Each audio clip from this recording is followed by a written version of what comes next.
Function हो गया। अब इसके बाद एंडोमेम्ब्रेन सिस्टम में नेक्स्ट स्ट्रक्चर आता है गोल्जी कॉम्प्लेक्स। गोल्जी कॉम्प्लेक्स और इसका दूसरा नाम गोल्जी एपैरेटस।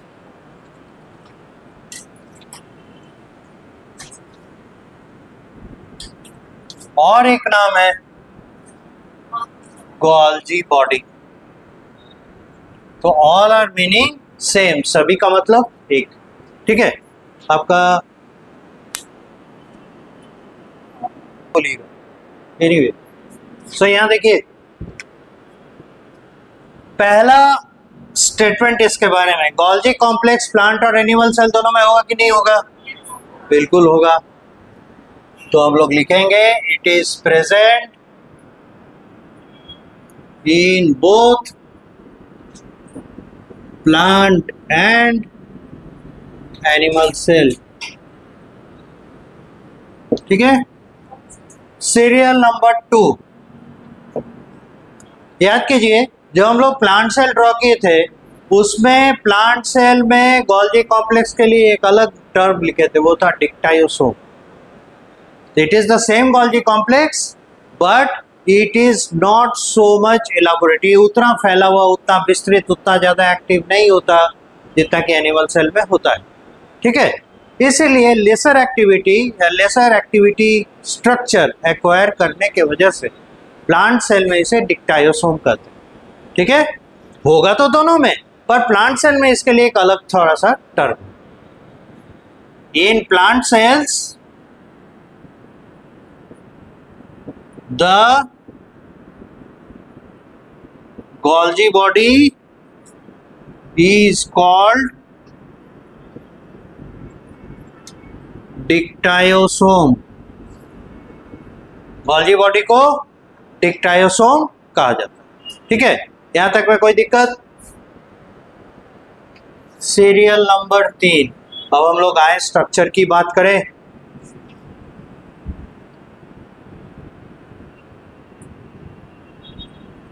तो देख के ऐसा नहीं लगता कि कुछ लंबे लंबे ट्यूब्स है ना, थोड़ा सा कर्व होके एक दूसरे के पैरेलल जमा है ना, लग रहा है ना एक दूसरे के पैरेलल चल रहे हैं लेकिन थोड़ा सा कर्व है, ऐसे घुमा हुआ। एंडोप्लाज्मिक रेटिकुलम में ऐसे ही ट्यूब होते थे, लेकिन उसके और इसके ट्यूब में जरा सा अंतर है, इसके ट्यूब्स आपस में जुड़े हुए नहीं है। पर एंडोप्लाज्मिक रेटिकुलम का देखिएगा, दे आर इंटरकनेक्टेड, यहाँ से यहाँ से यहाँ से कहीं ना कहीं से ये आपस में जुड़े हुए रहते हैं, इंटरकनेक्टेड रहते हैं, इसमें फ्री रहते हैं। ठीक, और एक चीज है क्या, इससे आपको दिखाई देगा कुछ वेसिकल्स है ना, कुछ वेसिकल्स एक तरफ से निकल रहे हैं और कुछ वेसिकल्स एक तरफ से आके इसके साथ जुड़ रहे हैं। ठीक है, तो ये इनकमिंग वेसिकल्स है या आउटगोइंग वेसिकल्स है, पहले भी बता चुके हैं। वेसिकल्स क्या होते हैं? VESICLES, हिंदी में इन्हें पुटिका कहते हैं, छोटे वाले वैक्यूल। ठीक है, और इन वेसिकल्स की खासियत क्या है? ये होते हैं सिंगल मेम्ब्रेन बाउंड स्ट्रक्चर्स। मतलब हो गया सिंगल मतलब एक, मेम्ब्रेन मतलब मेम्ब्रेन या झिल्ली कह सकते हैं, बाउंड मतलब घिरे हुए स्ट्रक्चर, एक मेम्ब्रेन से घिरा हुआ स्ट्रक्चर। और ये क्या होते हैं? Short in size plus short in size, short in size, छोटे भी होते हैं। ठीक है, यानी छोटे से सिंगल मेम्ब्रेन से घिरे हुए स्ट्रक्चर्स, स्फेरिकल शेप गोलाकार, और एक ही मेम्ब्रेन से घिरे हुए, ऐसे स्ट्रक्चर्स को हम लोग वेसिकल्स कहेंगे। तो गोल्जी कॉम्प्लेक्स मोरलेस ऐसा ही दिखता है। अब इसके कौन कौन से पार्ट्स हैं उनका नाम लिखें तो देखिए, तो ये सभी छोटे छोटे ट्यूब लाइक स्ट्रक्चर हैं। इन ट्यूब लाइक स्ट्रक्चर्स के लिए फिर से वही CISTERNAE, सिस्टर्नी, AE सिस्टर्नी। ठीक है, और सिस्टर्नी जब बोल दिया इट इज प्लूरल। और सिस्टर्ना जब बोलेंगे इट इज सिंगुलर। ठीक है, तो बहुत सारे सिस्टर्ना सिस्टर्नी हो गए। ठीक है, अब देखिए जैसे सिस्टर्नी के अंदर का जो यानी ट्यूब के अंदर का जो खाली जगह रहता है उसे क्या कहते हैं, ल्यूमेन। तो here also it is lumen. Fine enough. अब देखिए ये वाला कैसा है, उभड़ा हुआ है ना, उत्तल, उठा हुआ तल, ये हो गया कॉन्वेक्स सरफेस। कॉन्वेक्स इसे पढ़ेंगे कॉन्वेक्स, और कॉन्वेक्स का हिंदी होता है उत्तल, यानी उठा हुआ तल। तल मतलब सतह, सरफेस, उठा हुआ सतह। और ये देख रहे हैं इसे कहेंगे कॉनकेव सरफेस, इसे कहेंगे कॉनकेव सरफेस, कॉनकेव इसे पढ़ेंगे। ठीक है, और कॉनकेव मतलब होता है अवतल। अवतल यानी नीचे की ओर गया हुआ, दबा हुआ तल, सतह। ठीक है, तो कॉनकेव सरफेस और कॉन्वेक्स सरफेस इस पे देखे जाते हैं, क्योंकि ये कर्व है। नेचुरली जैसे ही कर्व होगा तो एक तरफ उठ जाएगा, एक तरफ दब जाएगा। और जानते हैं कॉन्वेक्स सरफेस जो है इसके लिए दूसरा नाम यूज होता है सिस सरफेस। अब इसका क्या इंपॉर्टेंस है वो हम लोग देखेंगे। इस सरफेस को कहेंगे सिस सरफेस, और इस सरफेस को कॉनकेव सरफेस को कहेंगे ट्रांस सरफेस। इतना तो सभी हिंदी इंग्लिश जानते हैं, सरफेस यानी सतह, ट्रांस और सिस नाम है। अब इनका क्या मतलब है ये हम लोग आगे देखेंगे। अब देखिए, तो जैसे तब से वेसिकल वेसिकल बोल रहे थे, ऐसा नहीं है ये वेसिकल्स हैं, तो ये है इनकमिंग वेसिकल्स, इसके तरफ आ रहे हैं, ये हैं इनकमिंग वेसिकल्स। अब कोई बोलेगा इनकमिंग नहीं जानते हैं, आउटगोइंग नहीं जानते हैं, तो मानने वाली बात नहीं है ना। हम लोग जब स्मार्टफोन यूज करना शुरू किए उसके पहले से आप लोग कर रहे होंगे। तो ये सब है आउटगोइंग सरफेस है, sorry not the surface but the vesicles, outgoing vesicles, VESICLES, outgoing vesicles. और ये फिगर है ए गोल्जी कॉम्प्लेक्स। इतना ड्रॉ कीजिए, पूरा कीजिए। और ये चीज जो है प्लांट और एनिमल दोनों में कॉमन होगा। चीजों को हम लोग डिस्क्राइब करें। देखिए ये जो सरफेस है ना, इस सरफेस पर इनकमिंग हो रहा है, यानी कहीं से आ रहे हैं क्या, वेसिकल्स। तो वेसिकल एक तरह से ऐसे समझिए लिफाफा है, ठीक है, काइंड ऑफ एनवेलप। इसके अंदर कुछ मटेरियल है। और जब हम लोग एंडोप्लाज्मिक रेटिकुलम पढ़ रहे थे, लास्ट वीडियो लेक्चर देख लीजिएगा, उसमें होगा, है ना। जो एंडोप्लाज्मिक रेटिकुलम पढ़ रहे तो उसमें आप याद कीजिए, तो एंडोप्लाज्मिक रेटिकुलम के एक प्रॉपर्टी में बताया है कि ये ट्रांसपोर्ट करता है, इंट्रासेलुलर ट्रांसपोर्ट। और उस ट्रांसपोर्ट में क्या करता है पता है ना, बताया हुआ है। हाँ, इस वेसिकल के अंदर भर के प्रोटीन को अपने तो फोल्ड कर लिया, करने के बाद उसको भेजता है कहाँ, गोल्जी कॉम्प्लेक्स में।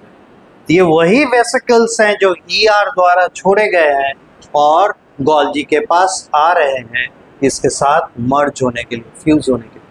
ठीक है, ये वही है। अब दूसरा चीज, स्ट्रक्चर देख के समझ ही रहे हैं, इसमें जो ट्यूब्स होते हैं वो इंटरकनेक्टेड नहीं लेकिन बहुत क्लोज होते हैं। ठीक है, अब एक और चीज, आप इधर वाला जो केव, कॉनकेव वाला सरफेस देख रहे हैं, इससे पाते हैं क्या, आउटगोइंग वेसिकल्स बाहर की ओर निकल रहे हैं, है ना। इससे बाहर जाने वाले वेसिकल्स निकल रहे हैं, यानी ये यहां से ट्रांसपोर्ट करके बाहर भेज रहा है। ठीक है, तो जो चीज यहां आया होगा किसी न किसी तरफ तो यहां पहुंचा होगा, तभी ना इससे बाहर जा रहा है। अब यहां तक कैसे, इस तक इस तक पहुंचेगा तब बाहर जाएगा, पर इस तक पहुंचेगा कैसे? बीच में तो गैप है, बीच में देख रहे हैं गैप है, ये गैप है, इस गैप को कैसे ट्रेवल करता है? होता क्या है, जब इसके साथ आके मर्ज किया, ये देख रहे हैं ना, ये आ रहा है, ये आ रहा है, अल्टीमेटली इसके साथ जुड़ा, जुड़ने के बाद क्या होगा, ये मेम्ब्रेन एक हो जाएगा, फ्यूज कर जाएगा। जैसे बरसात के दिन अब तो आ ही रहे हैं, देखिएगा जब बारिश होती है तो बबल्स जो बनते हैं ना पानी में, वो एक बबल बहते हुए दूसरे के साथ जाता है और मिल के बड़ा बबल बन जाता है, होता है। हम लोग बचपन से दूध पीते आ रहे हैं, तो देखिएगा ये तो हम लोग का बचपन का खेल भी है कि 2-3 ऐसे ऐसे बबल्स दिख रहे हैं, चम्मच से चला के एक बबल को थोड़ा आगे कर दिए, दोनों मिलके एक बड़ा बबल बन गया, हुआ ना।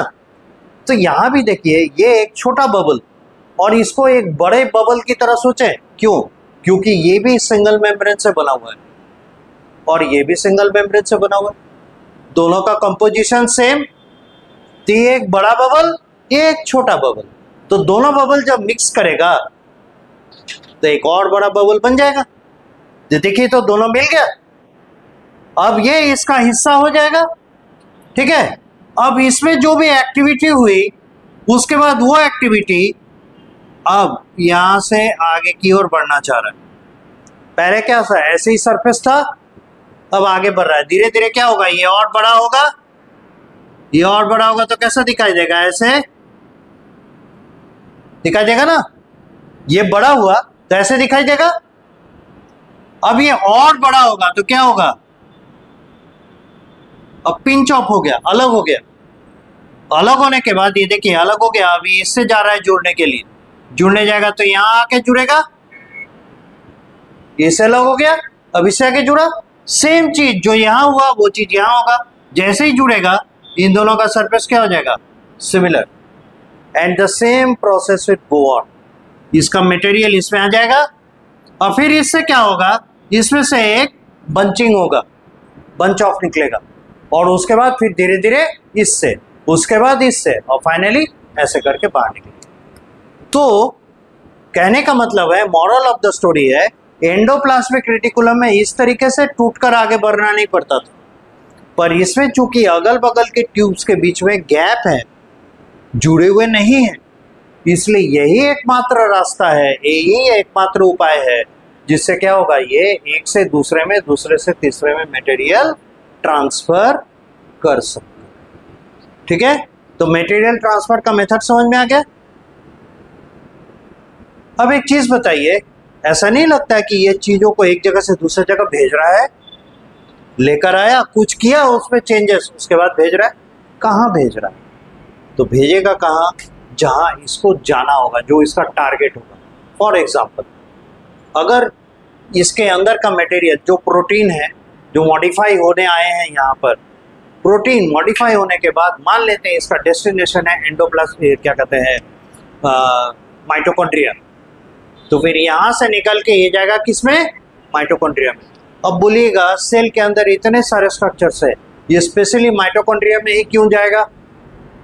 वो इसलिए क्योंकि माइटोकॉन्ड्रिया में पहुंचने के लिए इसके ऊपर सिग्नल लगा होगा, ठीक है, और वो सिग्नल उसे माइटोकॉन्ड्रिया तक पहुंचाएगा। ये वैसी ही चीज है जैसे अगर मेरे लिए कोई लेटर पोस्ट ऑफिस से आया तो मेरे ही एड्रेस पे आएगा, किसी और के एड्रेस पे नहीं आएगा। क्यों? क्योंकि उसमें एड्रेस लिखा हो। उसी तरीके से माइटोकॉन्ड्रिया के लिए जो सिग्नल है, वो सिग्नल इस वेसिकल के ऊपर होगा और वो दूसरे से टकराएगा जरूर, पर उससे फ्यूज नहीं होगा। जब वो माइटोकॉन्ड्रिया से टकराएगा तब चूंकि सिग्नल मैच हो रहा है, इसलिए वहां फ्यूज हो। ठीक है, जैसे मान लेते हैं कि हमको कोई कॉल कर रहा है, हमें कोई मेरे मोबाइल फोन पे कॉल कर रहा है। ऐसा थोड़ी है कि मेरे मोबाइल फोन पे ही वो सिग्नल आ रहा होगा, और भी सिग्नल्स और भी मोबाइल फोन पे जा रहे होंगे, पर वो उसको ट्रैक नहीं कर पाएगा दूसरा मोबाइल फोन, बिकॉज जिस नंबर को वो कांटेक्ट करने का कोशिश कर रहा है उसे मेरे ही सेट में है, मेरे ही फोन के सेट में, इसीलिए मेरे फोन तक वो सिग्नल आएगा और हमसे बात हो पाएगी। अगर सेम नंबर, सेम सिम दूसरे फोन पे चाहे और मेरे फोन पे भी रहे तो एक साथ दोनों सेट कनेक्ट हो सकते हैं, होते हैं ना। और यही चीज हम लोग क्या करते हैं, जैसे जब क्या कहते हैं वीडियो कॉन्फ्रेंसिंग करते हैं, ये एक साथ कई लोगों को जोड़ते हैं तो एक ही कोड सबके पास रहता है और उस कोड से क्या होते हैं, सभी जुड़ जाते हैं। तो क्या हुआ, यहाँ कोड इज ए सिग्नल, यहाँ mobile number is a signal. उसी तरीके से इस पर जो प्रोटीन्स हैं वो है सिग्नल, और वो सिग्नल केवल और केवल उसी स्ट्रक्चर से जाके जुड़ेगा जिसके साथ उसका कंपैटिबिलिटी हो। तो अगर ये माइटोकॉन्ड्रिया से कंपैटिबल है उसी से जाके जुड़ेगा, अगर ये क्लोरोप्लास्ट से कंपैटिबल है क्लोरोप्लास्ट से जुड़ेगा, अगर ये प्लाज्मा मेम्ब्रेन के साथ कंपैटिबल है तो प्लाज्मा मेम्ब्रेन पे जुड़ेगा। समझ आया? इस तरीके से प्रोटीन्स वगैरह मॉडिफाई होने के बाद गोल्जी कॉम्प्लेक्स से उस स्ट्रक्चर तक ट्रांसपोर्ट हो जाता है। क्लियर? इतनी बात समझने के बाद अब इनके फंक्शंस को हम लोग लिखें। चलिए, गुड वन इधर मिटा सकते हैं। ये तो हो गया था। Okay,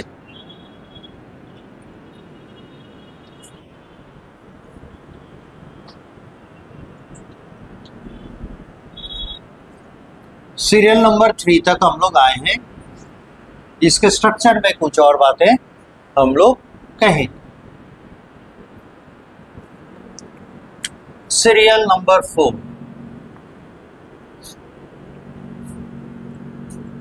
it is made of मतलब बने हुए होते हैं। It is made of closely placed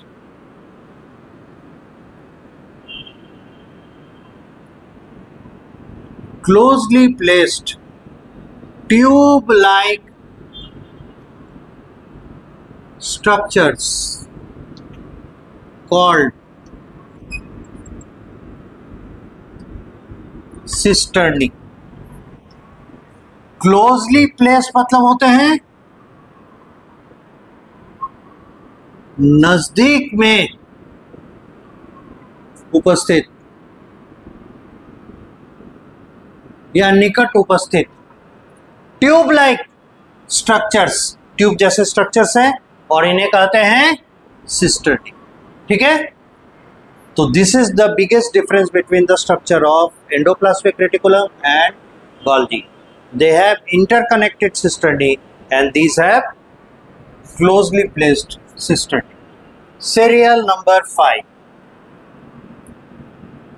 the lumen। lumen मतलब ट्यूब के अंदर का जगह, space inside the cisternae। The lumen of Golgi carry the materials for adding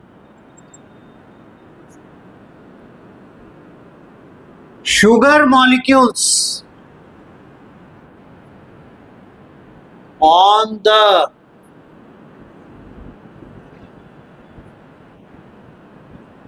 proteins, making glycoprotein।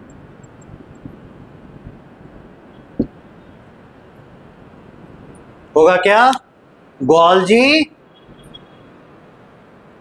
का जो ल्यूमेन है उसमें कुछ ऐसे मटेरियल्स रहते हैं जो क्या करते हैं, जो प्रोटीन इस तक आएगा, और जाहिर सी बात है डायरेक्ट लिखे चाहे इनडायरेक्ट लिखे, ये तो एंडोप्लाज्मिक रेटिकुलम से ही प्रोटीन मंगा रहा है, तो उन प्रोटीन्स पे शुगर मॉलिक्यूल्स का एडिशन करेगा और ये बना देगा ग्लाइकोप्रोटीन।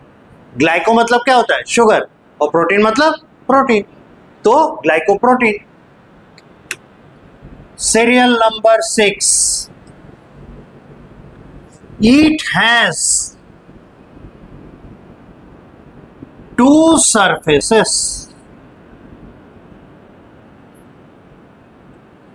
concave and convex। इसके देख लीजिए दो सतह है, कॉनकेव और कॉन्वेक्स, है ना। कॉनकेव इसको हम लोग क्या कह रहे हैं, also called as trans surface, और इसके बारे में कह रहे हैं also called as cis surface. फिर हम लोग कहते हैं क्या, cis surface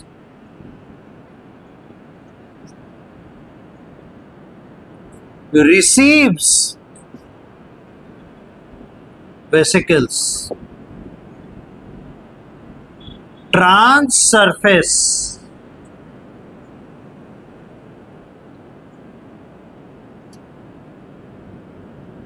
gives out vesicles। ठीक है, तो सिर्फ सरफेस का क्या काम होता है, ये देख रहे हैं ना, रिसीव कर रहा है, और ट्रांस सरफेस प्रोजेक्ट कर रहा है, बाहर की ओर भेज रहा है। तो गिव्स आउट मतलब बाहर निकालना, गिव्स आउट वेसिकल्स। यहां तक लिखिए।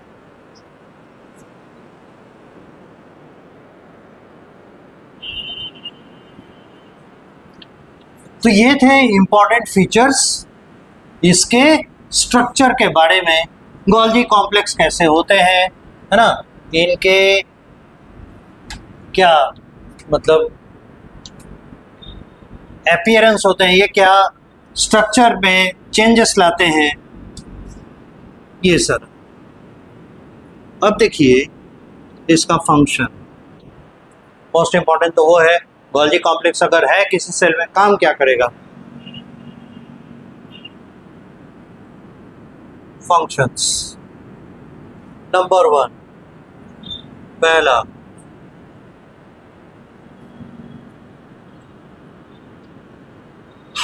इट टेक्स पार्ट,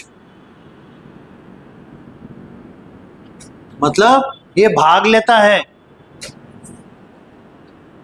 यह भाग लेता है।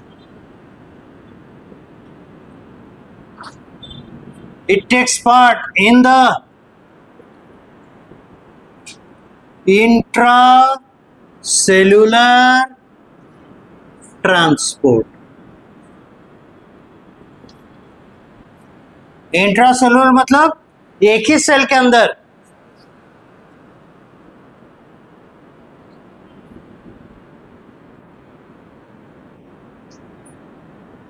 दो अलग सेल के बीच में नहीं, उसी सेल पे, ठीक है। It takes part in intracellular transport. Serial number 2, it has enzymes, वो मटेरियल्स जो इसके अंदर है, और शुगर जोड़ने वाले वो मटेरियल्स, वो चीजें एंजाइम्स है। It has enzymes for addition of sugar molecules over the proteins।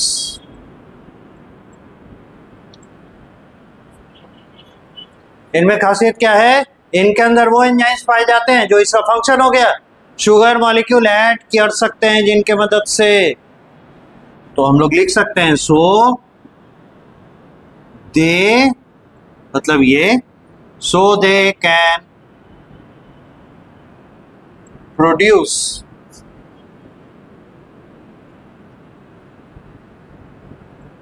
Glycoproteins. इसलिए इनके द्वारा ग्लाइकोप्रोटीन का प्रोडक्शन संभव है।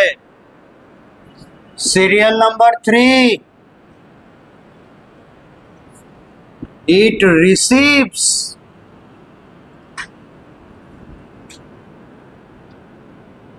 newly formed proteins from the endoplasmic reticulum.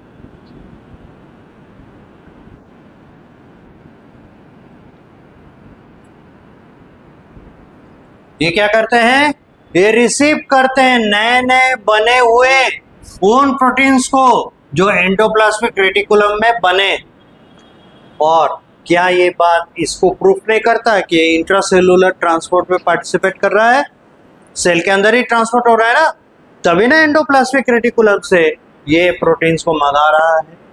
और किस सरफेस से मंगाएगा? इधर से किधर से? इधर से, यानी सिस सरफेस पे मंगाएगा। तो it receives newly form proteins from the endoplasmic reticulum at its cis surface. और सिस बोलने का मतलब कॉन्वेक्स सरफेस। ठीक है। सीरियल नंबर 4 और क्या काम करता है? It transports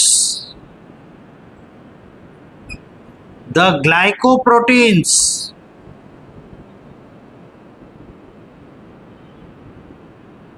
to the other parts of the cell. Cell के दूसरे हिस्सों तक इन प्रोटीन्स को मॉडिफाई करके इन प्रोटीन्स को भेजता है। और ये मॉडिफाई होने के बाद क्या बन जाते हैं? ग्लाइकोप्रोटीन। तो ये ग्लाइकोप्रोटीन को दूसरे मतलब सेल के दूसरे हिस्सों तक भेजता है। ठीक है। और सीरियल नंबर 5 देखिए, it can also secret materials outside the cell. So secretory cells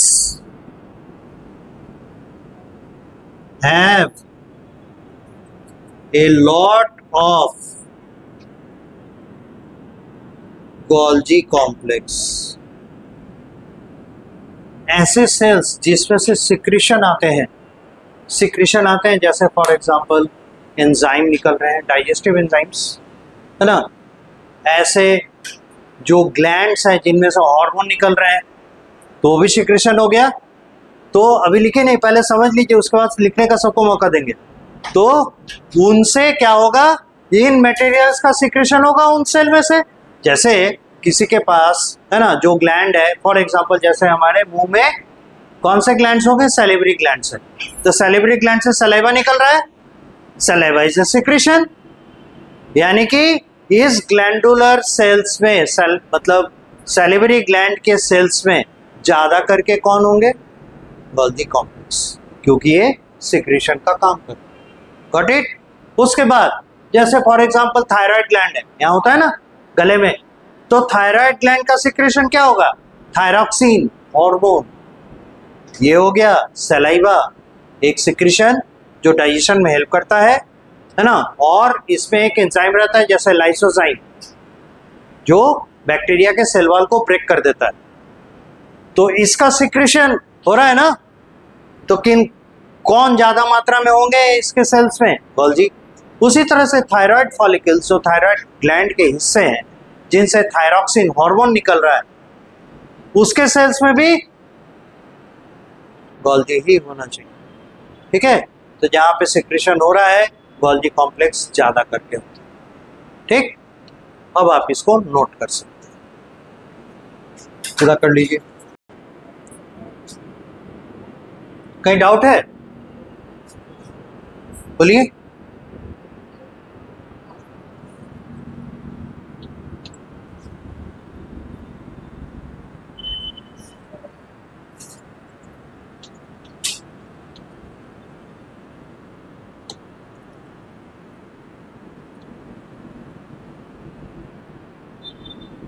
इसके अलावे और भी कई इंपॉर्टेंट फंक्शंस हैं इसके।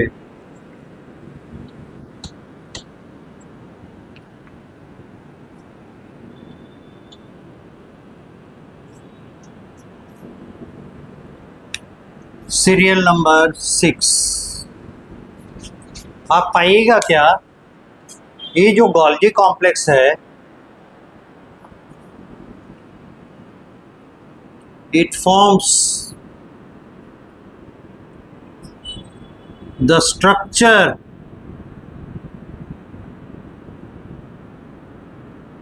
called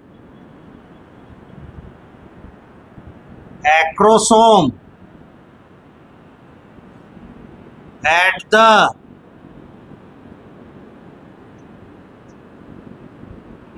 tip of head.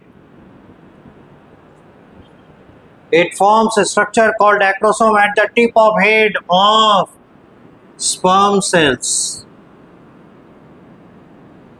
Sperm cells को हम लोग कहते हैं मेल गैमेट्स। इसमें कहीं दिक्कत आ सकती है। It forms the structure called acrosome. इसे पढ़ेंगे एक्रोसोम, इसका हिंदी नहीं कर सकते, acrosome. At the tip, tip पता होता है शीर्ष, सबसे ऊपर। At the tip of the head of sperm cells, जो स्पर्म सेल्स होते हैं यानी नर जनन कोशिका जिसे कहते हैं, उसके हेड के ऊपर, मतलब जो हेड वाला स्ट्रक्चर है उसके टॉप पे एक छोटा सा स्ट्रक्चर, एक बल्ज पाया जाता है, उसको कहते हैं एक्रोसोम। ये एक्रोसोम गोल्गी बॉडी द्वारा ही बनाया जाता है। ठीक है, उसके बाद ये सब जो है ये स्पेशल फीचर्स चल रहे हैं। Serial number 7। In the plant sales, ये बड़ा गौर करने वाला है। इन द प्लांट सेल्स, जो आगे वाले चैप्टर में भी पढ़ेंगे, during cell division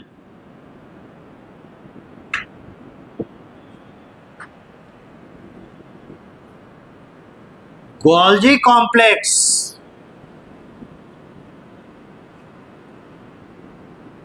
forms the cell plate, और ये तो आप लोग पहचान जाएंगे, और the middle lamella. Middle lamella याद है ना? कितने लोग जानते हैं मिडल लैमिला? देखिए, ये रहा प्लांट सेल का एक सेल वॉल और ये रहा दूसरे प्लांट सेल का सेल वॉल। ठीक है, इन दोनों का आपस में चिपका के रखेगा एक मटेरियल, यही है मिडिल लैमिला। राइट, यही है मिडिल लैमिला, और ये बनता है मेड बाय गोल्गी।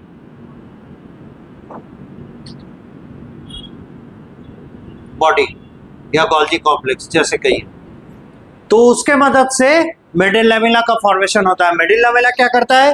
अगल बगल के प्लांट सेल्स के सेल वॉल को एक दूसरे से जोड़ के रखता है, चिपका के रखता है। ठीक है, तो यही बात यहाँ किया गया। In the plant cells during cell division, cell division के दौरान क्या होगा? Golgi complex forms the cell plate, ये सेल प्लेट है, और मिडिल लैमिला, इसी का दूसरा नाम मिडिल लैमिला। ठीक है, सीरियल नंबर 8। एक बात बताइए, प्लांट सेल और एनिमल सेल में जो 4 डिफरेंसेस होते हैं, ऐसा कौन सा स्ट्रक्चर है जो एनिमल सेल में मिल रहा है प्लांट सेल में नहीं मिल रहा? सेंट्रियोल तो सही, और अच्छे से कहे सेंट्रोसोम। बोली कोलेस्टेरॉल। देखिए, एनिमल कोलेस्टेरॉल क्या है? कोलेस्टेरॉल जिस ग्रुप में आता है उसे कहते हैं स्टेरॉइड। ठीक है, तो स्टेरॉइड प्लांट्स में भी होते हैं, एनिमल में भी होते हैं। बोलिएगा ये क्या बात कर रहे हैं? एक बात बताइए, जब पूजा पाठ होता है उस समय प्याज लहसुन अदरक बंद किया जाता है। प्याज लहसुन अदरक, उससे एक स्मेल आता है, स्टेरॉइड्स में से स्मेल आता है। ये एक स्पेशल टाइप ऑफ फैट्स है, तो ये जान के रखिए। ठीक है, कोलेस्टेरॉल जैसा स्टेरॉइड नहीं होता, लेकिन उससे मिलता जुलता स्टेरॉइड प्लांट सेल्स के भी प्लाज्मा मेम्ब्रेन पर होते हैं। इसलिए ये ना समझें कि कोलेस्टेरॉल एनिमल में, एनिमल फ्लैश नहीं खाए तो बॉडी में कोलेस्ट्रॉल नहीं बढ़ सकता, बढ़ सकता है। एनीवे वो सब हम लोग बाद में देखेंगे, लेकिन हाँ ये कह सकते हैं वो वाला steroid plasma membrane of animal cells में होते हैं, प्लांट सेल्स में नहीं, ठीक है। पर बेसिकली जिस स्ट्रक्चर को हम लोग मीन करना चाह रहे हैं वो है सेंट्रोसोम। सेंट्रोसोम प्लांट सेल में नहीं होगा, एनिमल सेल में होगा। और आप देखेंगे आगे चल के सेल डिवीजन वाला चैप्टर जब पढ़ेंगे तो सेंट्रोसोम का काम है, या बताए भी होंगे, नहीं अब लोग कहाँ भी पढ़ेंगे, सेंट्रोसोम का काम होता है सेल डिवीजन के दौरान माइक्रोट्यूब्यूल के फाइबर्स को, माइक्रोट्यूब्यूल के फाइबर्स को है ना ऑर्गेनाइज करता है ताकि वो क्रोमोसोम के साथ जुड़े और क्रोमोसोम को बराबर बराबर बांटे। माइक्रोट्यूब्यूल एक तरह के छोटे ट्यूब लाइक स्ट्रक्चर्स हैं, ठीक है। उन्हें सेल डिवीजन आप लोग 9 में थोड़ा बहुत तो देखे ही होंगे, तो याद कीजिए तो ये वाला स्ट्रक्चर था, ऐसे करके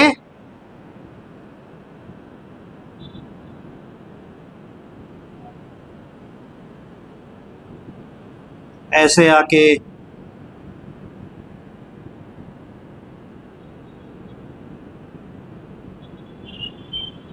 ऐसे था, इस तरह का सेल डिवीजन पढ़े हैं ना, थोड़ा बहुत तो होगा डायग्राम देके। तो ये जो है ना ये है क्रोमोसोम्स, ठीक है, ये क्रोमोसोम्स हैं और ये सेंट्रोसोम है। और सेंट्रोसोम से ये जो धागा निकल रहा है और क्रोमोसोम से अटैच हो रहा है इसे कहते हैं स्पिंडल फाइबर, इसे कहते हैं स्पिंडल फाइबर। और इस स्पिंडल फाइबर को बनाता है कौन, तो माइक्रोट्यूब्यूल, ठीक है।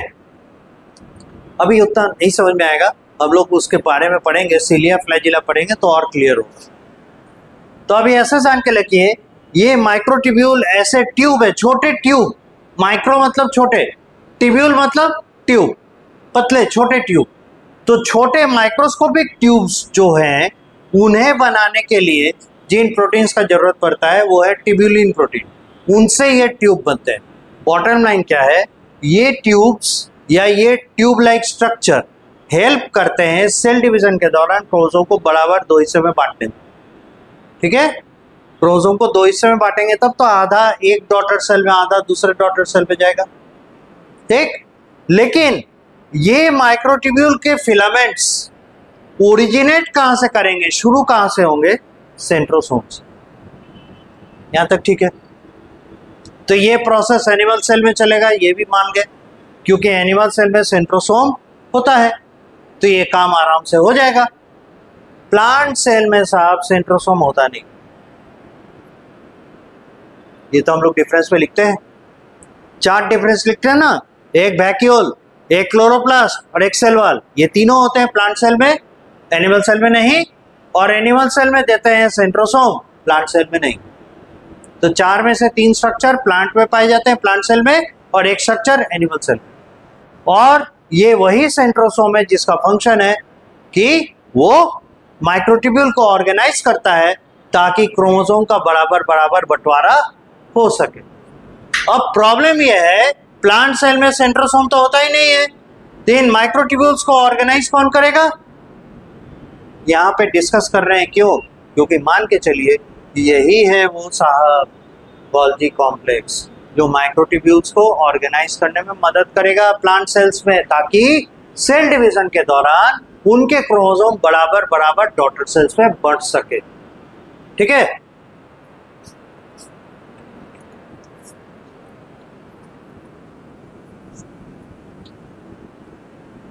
तो देखिए the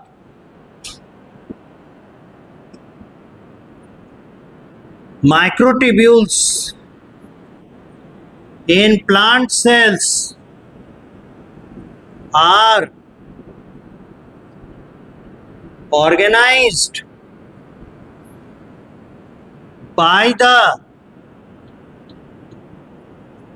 Golgi complex during cell division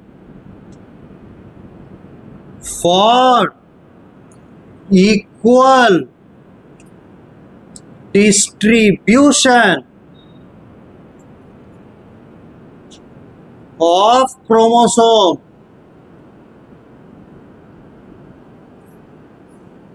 in the daughter cells।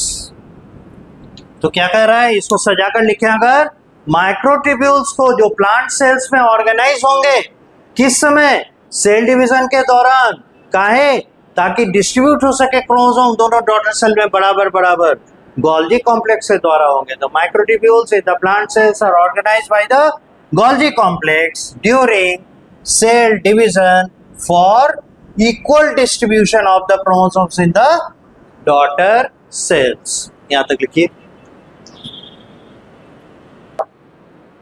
Properties हैं वो देखिए, इसलिए be very serious about it. आप लोग का टाइम स्पेन सही नहीं जा रहा है। और देखिए, एक चैप्टर पूरा हो चुका, दूसरा चैप्टर भी खत्म होने में, नहीं ये पहला चैप्टर है जो खत्म होने के तरफ आ रहा है, जो ज़्यादा समय नहीं लेगा फिनिश होने में। फिर सेकंड चैप्टर, फिर थर्ड चैप्टर, फिर बहुत तेजी से आगे बढ़ने लगेगा। ठीक है, सीरियल नंबर 9, इसमें है क्या,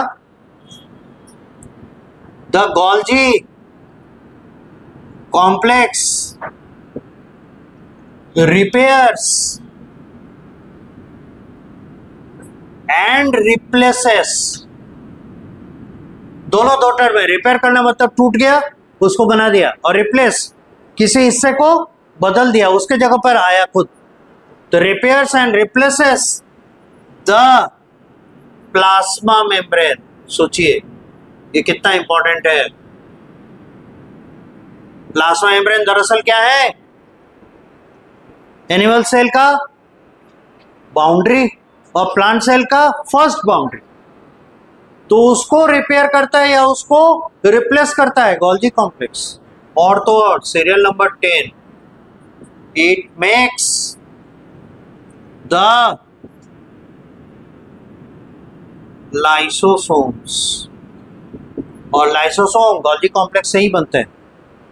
और एक चीज जान लीजिए, ये जो अभी दिखाए थे ना, सिस सरफेस पे एंडोप्लाज्मिक रेटिकुलम से वेसिकल्स आ रहे हैं, तो आपको नहीं लगता एक बुबुले से बड़ा दूसरा बुबुला आगे जब जुड़ता है, बबल्स आगे जुड़ता है, तो उसका साइज बढ़ेगा ना। तो ऐसा नहीं लगता है टाइम के साथ ये जो बबल्स हैं, मतलब ये जो वेसिकल्स हैं, आके एंडोप्लाज्मिक रेटिकुलम से गोल्जी के साथ जुड़ रहे हैं, गोल्जी के सिस्टर्नी का साइज बढ़ा रहा है। तो फिर आप ये भी सोच सकते हैं, इसका मतलब है एंडोप्लाज्मिक रेटिकुलम अपने वेसिकल्स के द्वारा गोल्जी का जब बढ़ा रहा है वेसिकल, तो अपने तो घट जाता होगा, बिल्कुल। तो फिर वो अपने आप को मेंटेन कैसे करेगा? क्या आप भूल गए एंडोप्लाज्मिक रेटिकुलम का फंक्शन? ये लिपिड भी बनाता है, ये प्रोटीन भी बनाता है। SER लिपिड बनाता है या फैट्स बनाता है, और RER प्रोटीन बनाता है। दोनों मिलकर तो मेम्ब्रेन बनते हैं, वेसिकल बनते हैं। तो इसीलिए एंडोप्लाज्मिक रेटिकुलम अपना रिप्लेसमेंट खुद ही कर सकता है, और ये अपने आप को बनाकर दूसरों को बना रहा है। That is why endoplasmic reticulum is the base of endomembrane system, and Golgi complex आगे बढ़ाता है इस एंडोमेम्ब्रेन सिस्टम के हिस्सों को। ठीक है, that's all. These are the important properties of Golgi complex.